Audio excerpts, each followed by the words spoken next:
Dear students, today's topic of my lecture equipotential surface and electric potential energy. So first you understand the meaning of the electric potential surface as its name indicate equipotential surface. So equipotential surface means the potential at every point must be same. So how we can define it? We can say that a surface at every point of which electric potential due to the charge distribution is same is called equipotential surface. Now you know the formula for a single charge, the equipotential surface, how we can identify what type of the equipotential surface. So you know that for a single charge, electric potential can be written as V equal to Q upon 4 pi epsilon naught R. So it means V is inversely proportional to R.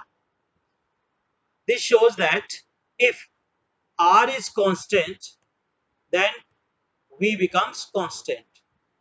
Thus, equipotential surface for a single point charge are concentric circle surfaces, or you can say that concentric spherical surfaces, and the charge is placed at its center. Then such type of the surfaces are known as equipotential surface for a single point charge. You can see here in the diagram we have taken a single point charge plus q, and around it these blue spherical concentric circles, they are representing equipotential surface for this plus q single charge. Now another important thing is that for any charge configuration, equipotential surface through a point is always normal to the electric field at that point. You can see here also, if we take this point onto the equipotential surface, then the electric field is represented by this E vector. Then the equipotential surface through this point is normal to the electric field. So at any point which we take, at all points onto the equipotential surface, the electric field is normal to the surface. Or you can say that equipotential surface through a point is normal to electric field at that point. So this diagram indicates that if we are taking a single isolated charge, then equipotential surfaces are concentric spherical surfaces and the charge is placed at the center. Another important thing is that at every point onto the equipotential surface, electric field is normal to it. That is called equipotential surface. Now for a uniform electric field, you see that these yellow lines, they are representing the uniform electric field. Then the equipotential surfaces, they are represented by these blue planes. So they are having the potential V1, V2, V3, all they are perpendicular to electric field. So they are the plane equipotential surfaces. So you remember it, sometimes in your CBSE examination, they ask to draw equipotential surface for a single point charge or when the electric field is uniform. So here is the answer. Now, this question also asked so many times, draw the equipotential surface in case of electric dipole or when the two identical positive charges are there. So you see here in the diagram A that we are taking electric dipole is the minus q charge, this one is plus q charge, and as you have already studied that for a single charge equipotential surfaces are concentric spherical surfaces. As you move charges, away from charge, then what happens? As the separation increases, then the separation between the equipotential surface also increases with distance from charge placed at center. You can see here. So the separation between the equipotential surface increases as or with respect to the distance from single charge. Similarly, when we take the two identical positive charges, then we can also draw equipotential surfaces. They are also the concentric spherical surfaces, but the separation between the surfaces, equipotential surfaces, increases as move away from charges. So these are the equipotential surfaces in case of electric dipole and in case of when two identical positive charges are taken. Now some important properties of the equipotential surfaces which are very important. In 1 mark questions, they ask the question from these properties, or sometimes they gave one numerical and ask to find out the work done onto the equipotential surface. So the first property is related to the work done. Means the first property states that no work is done in moving test charge from one point to another point on equipotential surface. Obviously, as you know that at every point onto the equipotential surface, the electric potential remains the same. So when you take the 2 points, say A and B, onto the equipotential surface, then for moving a unit positive test charge Q naught from A point to the B point, then the difference in the potential is represented by VB minus VA equal to delta V. And from the definition of the electric potential, the work done for moving unit test charge from one point to another point is called electric potential difference. So VB minus VA equal to delta V equal to WAB upon Q naught. But on equipotential surface, potentials are same, that is VA equal to VB, then this factor becomes 0. So when this factor becomes 0, then what you will get? WAB upon Q naught equal to 0. Then WAB equal to 0. So that's why we say that no work is done when a test charge moves from one point to another point on an equipotential surface. Sometimes the numerical comes like that. If a test charge 2 into 10 is power minus 6 coulomb move from one point to another point on equipotential surface, then find out the work done. So you read the question carefully. If it is written equipotential surface, it means the potential at every point remains the same. So in that condition, the work done is 0. Even then the potential value is given. Then you remember it. At equipotential surface, the potential remains same. Therefore, work done is 0. Another important property, electric field is always perpendicular to the element dl of equipotential surface. That you already say that electric field is always perpendicular to the equipotential surface. So as you know that if we are taking the 2 points A and B onto the equipotential surface, since as we say that no work is done on equipotential surface, but by the another definition of the work done, it is a dot product of the force and displacement. So if we calculate the total work done between the 2 points A and B, then WAB equal to minus integration A to B E vector dot dl. Since work done is 0, so that is equal to 0. This formula you have already studied while you are calculating electric potential at a point, right? So this is work done formula. Basically this E means here it is F vector dot dl, but as you already know that from the definition of the electric field intensity, E vector equal to F vector upon Q naught. Since it is a unit vector, then Q naught unit test charge, therefore Q naught equal to 1. So F vector equal to E vector.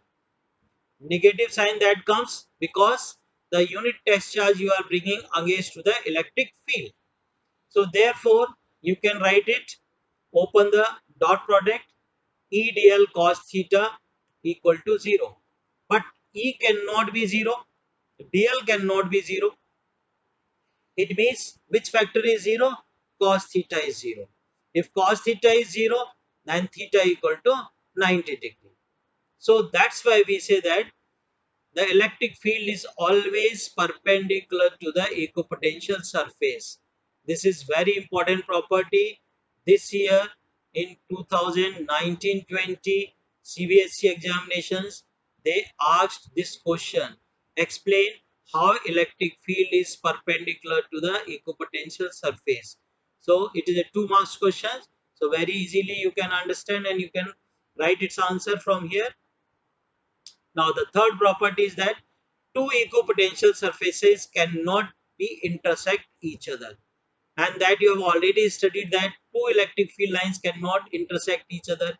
If they intersect, then at the point of intersection there are two directions of the electric field intensity. Same way here, if two equipotential surfaces are intersect, then at the point of intersection there are two values of electric potential, which is not possible.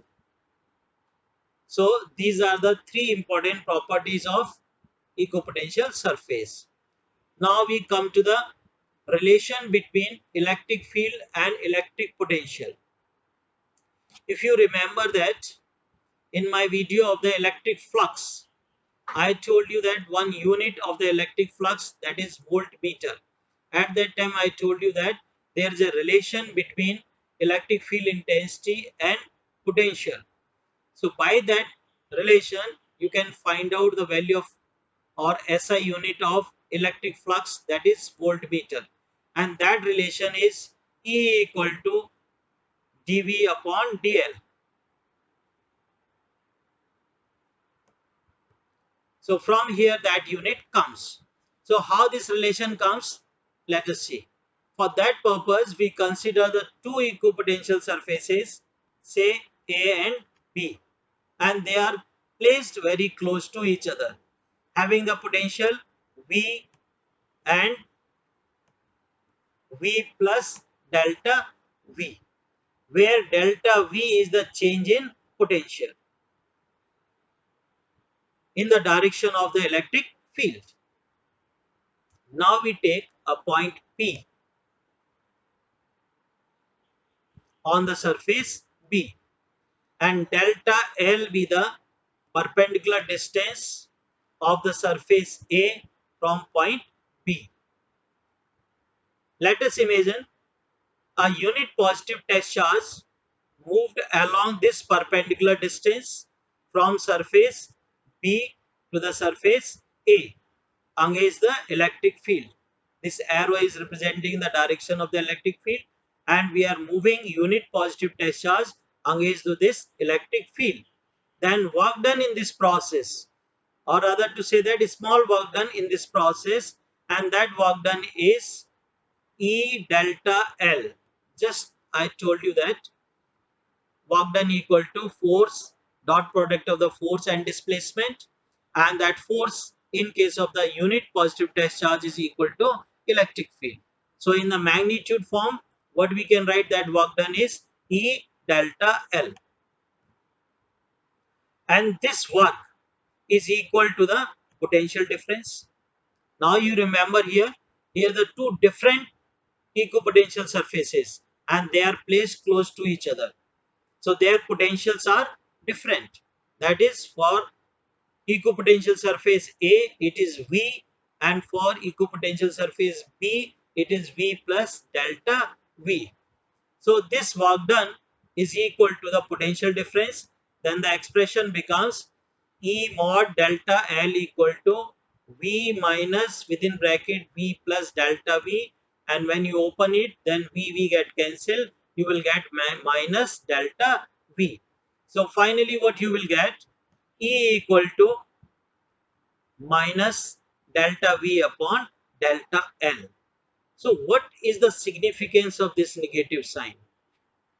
The significance of the negative sign is that the potential difference with respect to the distance always against to the electric field intensity.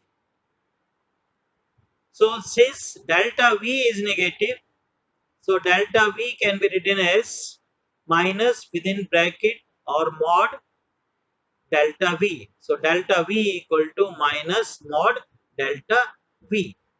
So you can say that mod E equal to minus delta V upon delta L, and when you substitute this value of delta V, then it comes minus minus plus, then delta V upon delta L. It is in the form of the magnitude, right? Now from this expression we come to the conclusion of two important conclusions that concern the relation between electric field and electric potential. So first one is electric field is in the direction in which potential decreases steepest. Another one is its magnitude is given by change in magnitude of potential per unit displacement normal to the equipotential surface at that point. As already you have understand while we are driving the expression E equal to minus dV upon dr, at that time electric field direction is perpendicular and the magnitude of electric field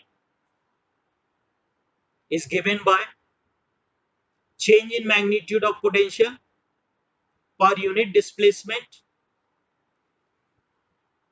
and equipotential surfaces indicate region of strong or weak electric fields.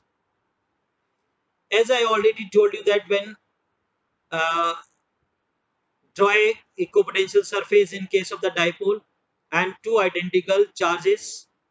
So from here you understand the basic reason why we are saying that the separation between equipotential surfaces increases with respect to the distance from the charge.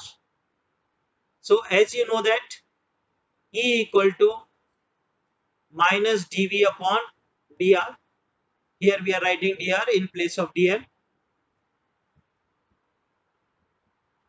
So we can say that this dV upon dr with a new term called potential gradient. I think in the 11th class you have studied that any physical quantity which changes with respect to the distance, that is called gradient. So you have studied, I think, velocity gradient. So similarly here the potential changes with respect to the distance, that's why dV upon dr is known as potential gradient. So here electric field is equal to negative potential gradient. So from here we can say that dr equal to minus dV upon E. Since dV is constant on the equipotential surface, so therefore dr is inversely proportional to electric field. So if E is strong, then dr is small. So you see that the equipotential surfaces near to the charge, they are very close to each other. So they are representing the strong electric field. That is, the separation of the equipotential surfaces will be smaller. That is, equipotential surfaces are crowded, and similarly vice versa. As E is not much strong, then dr will be large. So in that case, the equipotential surfaces are separated, they are not much crowded. Another important thing, electric potential is a scalar quantity, whereas potential gradient is a vector quantity. Remember it. The negative sign of potential gradient shows that rate of change of potential with distance is always against electric field intensity. As I already explained this point to you while driving the expression for E equal to minus dV upon dl. So you remember it. These 2 points are very important. Electric potential is a scalar quantity and potential gradient is a vector quantity. And the negative sign that comes in this expression indicates that rate of change of potential with distance is always against electric field intensity. Now come to the electric potential energy. Similarly, as you have defined electric potential, so what is the difference between the definition? In case of the electric potential, what we are saying, it is the amount of work done for bringing a unit positive test charge from infinite to a point in the electrostatic field of another charge. But here, in place of unit charge, any charge body. So the definition that becomes, it is defined as the work done to bring the charges from an infinite separation to their respective final positions in the electrostatic field of another charge. That is called electrostatic potential energy. Or in other words, or the simple words, you can say that it is the amount of work done for bringing a charge from an infinite separation to their respective position in the electrostatic field of another charge. So, by the definition, we can write W equal to Q into V. So, this work done is known as electrostatic potential energy. Now, we take a system of two charges for which we have to calculate the electric potential energy.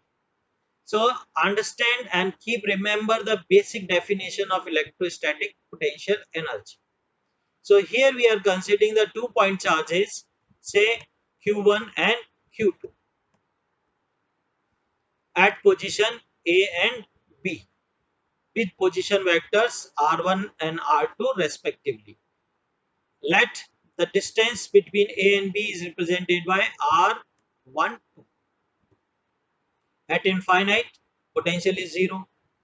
Now here you understand the one important thing that you keep remember when we draw another derivation, in that you must know that things.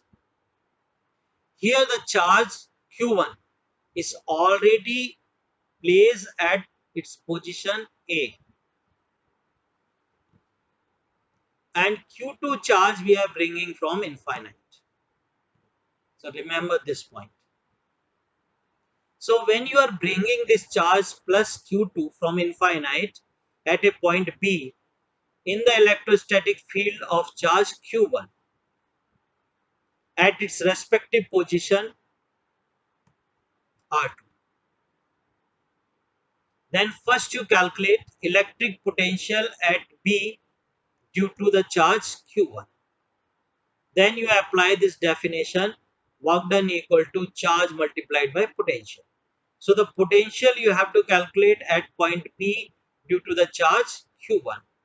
So by definition of the potential, as you already know that V equal to 1 upon 4 pi epsilon naught, in place of Q is Q1 and the distance is R1, 2. So expression becomes V is equal to 1 upon 4 pi epsilon naught Q1 upon R1, 2. Then by definition of the electrostatic potential energy, work done for bringing the charge Q2 from infinite to the point P is W equal to charge Q2 multiplied by potential at point B due to the charge Q1. So that becomes W equal to Q2V. Q2 is the charge which you are bringing from infinite to its respective position B, and V is the potential at point B due to the charge Q1.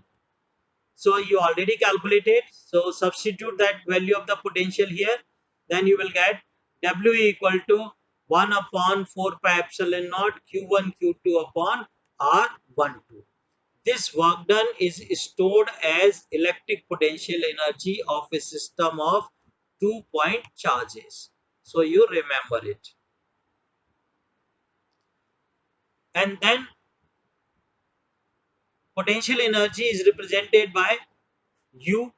So you replace this W by U. So final expression becomes U equal to 1 upon 4 pi epsilon naught Q1 Q2 upon R1 2. So this is the expression for electric potential energy of a system of 2-point charges. Now you have to find out electric potential energy in an external electric field. Here you understand the meaning.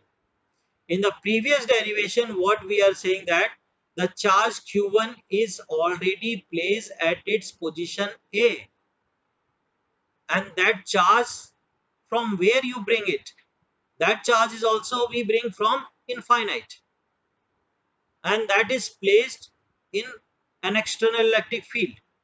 So but in the previous definition or previous derivation, we are not saying that it is placed in external electric field, but here in the derivation we say that find out the electric potential energy when charge is placed in external electric field. So what we do, we have to bring the charge Q from infinite position to its respective position A in external electric field. So due to the external electric field, you will get a potential V and the charge which we are bringing Q. So work done, that becomes Q multiplied by potential, and this potential is due to external electric field. You remember this thing. So here we are bringing a plus Q charge from infinite to a point A, and the point A is placed in an external electric field. So the potential at point A is V, and that is because of external electric field. If we say that position vector of the point A is R to some relative origin, then in that condition, the finally what we write, potential energy in external electric field for bringing a charge Q to its respective position R is equal to Q V within bracket R, where VR is the electric potential at that point R due to external electric field. So that's why we say that VR is external potential at point R.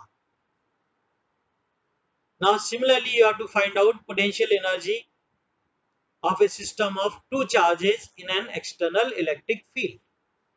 So see that what's the difference you will get when you are finding potential energy of a system of two charges. Here you are going to find out in an external electric field. You remember this thing and understand this concept carefully. So here we have to bring both the charges Q1 and Q2 from infinite to their respective positions. So that's why we say that consider the 2-point charges, say Q1 and Q2, located at R1 and R2 respectively in an external electric field. So first we bring the charge Q1 from infinite to its respective position A, then some work has to be done. Then the amount of work done in bringing the charge q1 from infinite to its respective position A with position vector r1. So W1 is equal to same formula that you apply, work done equal to charge multiplied by potential. So W1 equal to Q1 V within bracket R1. So V R1 is external potential at position R1. But when you bring the charge Q2 from infinite to the respective position B, so what happens? Now just you remember it here. So when you are bringing the charge Q2 from infinite to the point B, then you see that this point B is in the electric field of charge Q1 also. So here you will find out two work done. One work done, that is to bring the charge Q2 to its respective position B in an external electric field, and another work done is for bringing the charge Q2 to its respective position engaged to the electrostatic field of charge Q1. So that's why here the amount of work done for bringing a charge Q2 from infinite to its position R2 is W2 equal to Q2 VR2, where VR2 is the external potential at position R2. But now charge Q2 is in the electric field of charge Q1. So while bringing the charge Q2, some work has also been done against to the electrostatic field of charge Q1. So that you already calculated. So W3 equal to 1 upon 4 pi epsilon naught Q1 Q2 upon R12. That is charge Q2 multiplied by potential at point B due to the charge Q1. So finally the total work done becomes W equal to W1 plus W2 plus W3, and that total work done is the total potential energy of a system of two charges in an external electric field.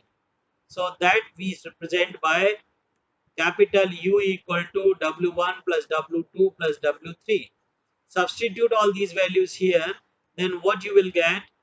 You will get W equal to Q1V R1 position vector plus Q2V R2 position vector plus Q1 Q2 upon 4 pi epsilon naught R1 2. So this is the basic difference when you are calculating the potential energy of a system of two charges in an external electric field.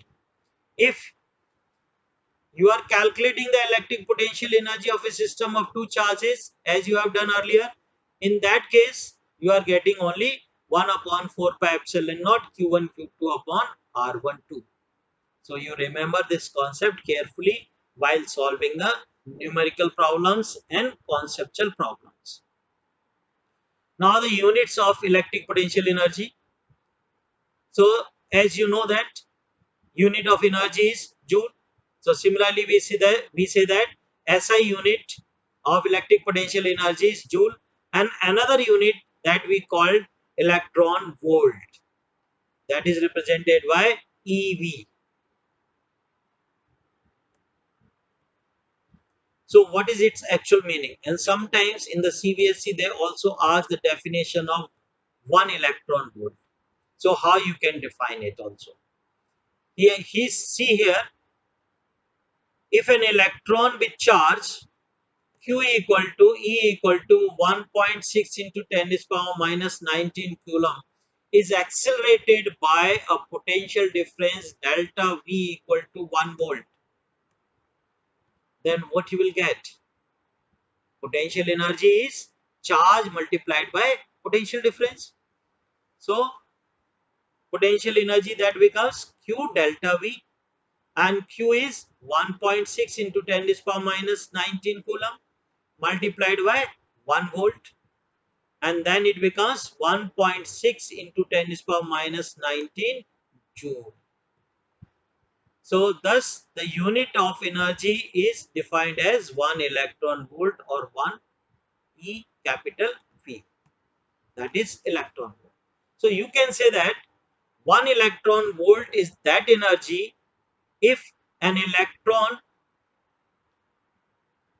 with charge 1.6 into 10 to the power minus 19 coulomb is accelerated by a potential difference delta V equal to 1 volt, then it is called 1 electron volt of potential energy. So from here there are some different units that you have to use in the numericals. 1 electron volt equal to 1.6 into 10 to the power minus 19 joule.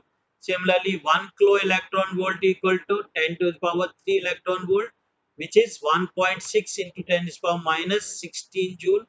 Similarly 1 million electron volt, that is 10 is for 6 electron volt. When you substitute value, what you will get? 1.6 into 10 is power minus 13 joule. Similarly, another unit is 1 giga electron volt. 1 giga is 10 is power 9. So 10 is power 9 electron volt, which is equal to 1.6 into 10 is power minus 10 joule. Another one is 1 tetra electron volt, which is 10 is power 12 electron volt. When you solve it, you will get 1.6 into 10 is power minus 7 joule. So this is about units of electric potential energy. If you like my video, then like it, subscribe it, press the bell icon. Thank you. Have a nice day.